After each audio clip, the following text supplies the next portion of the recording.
adjoint au maire de la communauté Hann Peulh Niaga. tey lan moo waral ndaje bi. waaw ndaje bi li ko waral moo di rek dañu owoon comité communal de ciblage bi nga xam ne ñoom la ñu ci ñoom seen loxo la ñu war a teg dund bi nga xam ne moom la président bi maye loolu moo ñu fi indi woon monsieur le maire dagg ay yitteem te malgré que lii sax dañ koy bañ wante mbir mi am na solo ci njiitu réew mi ba nga xam ne njiitu réew mi fonk goo xam ne fale ko mu oote ndaje bi information yi mu leen war a jox mu jox leen ko loolu rek moo taxoon tey ñu war a ñëw fii. tey ndimbal li nan lay demee ñan ñoo koy séddale. waaw ndimbal bi d'abord communauté Hann Peulh Niaga am na ci 3075 ménages ñoom lañ ñu jox 3075 ménages ci biir 3075 ménages yi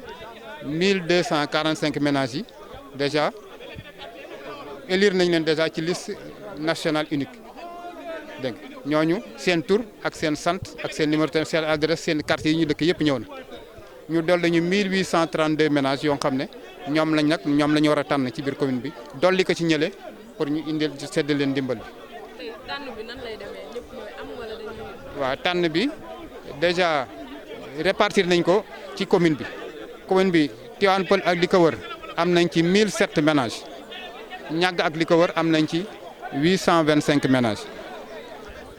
loolu nag la Niaga 825 ménages yooyu la Niaga ak li ko wër war a toog ci seen biir seen comité de ciblage toog waxtaan ci seet quartier bu nekk ñaata nit lañ tànn jox la ko. waaye famille bi nag bokkul ak li fi daan am lii package la famille bu nekk di nga am 100 kilos ceeb famille bi nag di nga am fukki litre dëwlin di nga am fukki kilo suukar di nga am fukki kilo pâte alimentaire ak fukki baari saabu ak juróom-ñett saabu ordinaire 18 baar dégg nga xaalis bokku ci loolu noonu la ñuy dajale noonu jox ko benn ménage dégg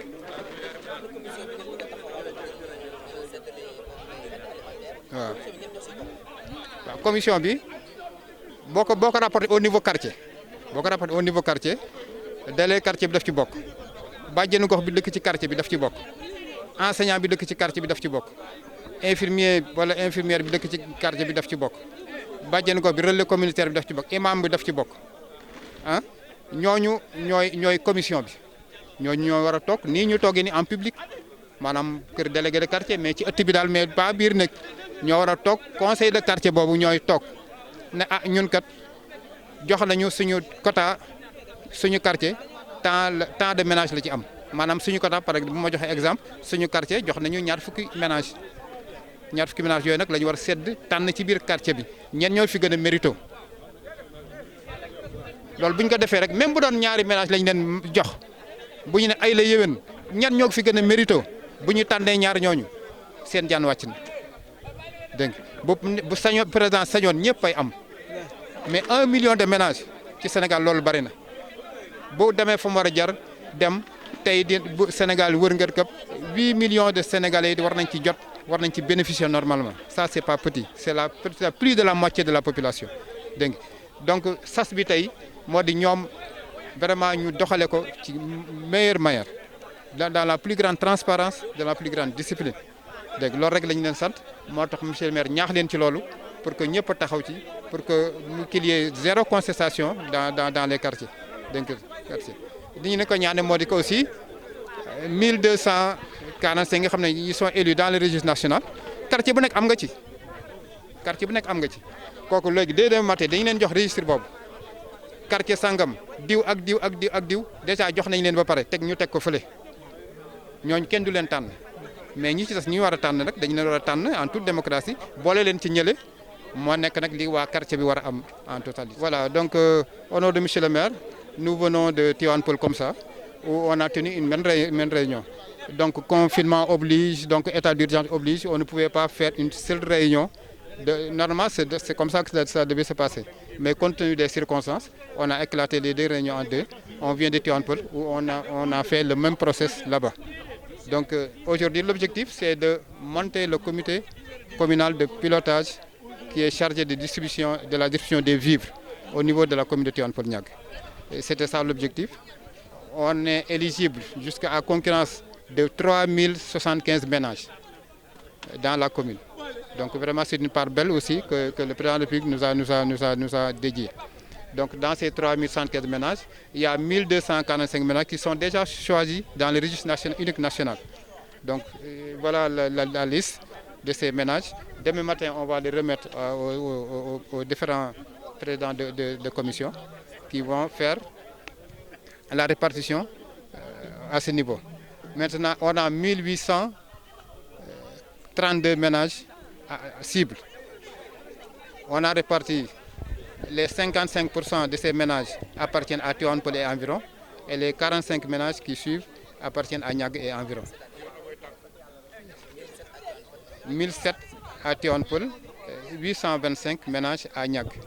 Donc ici à Niague, les gens vont se retrouver demain matin pour voir la clé de répartition entre les quartiers de Niague et environ. Parce que tous les quartiers n'ont pas la même taille et n'ont pas la même truc. Donc ils doivent se concerter entre eux pour dégager chaque quota. Comme chaque quartier doit avoir... Voilà, chaque ménage doit recevoir un package composé de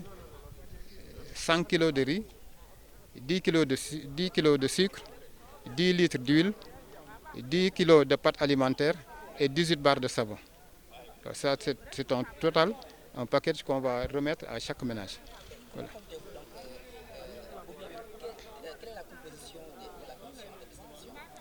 Voilà. Si on rapporte cette commission-là au niveau quartier,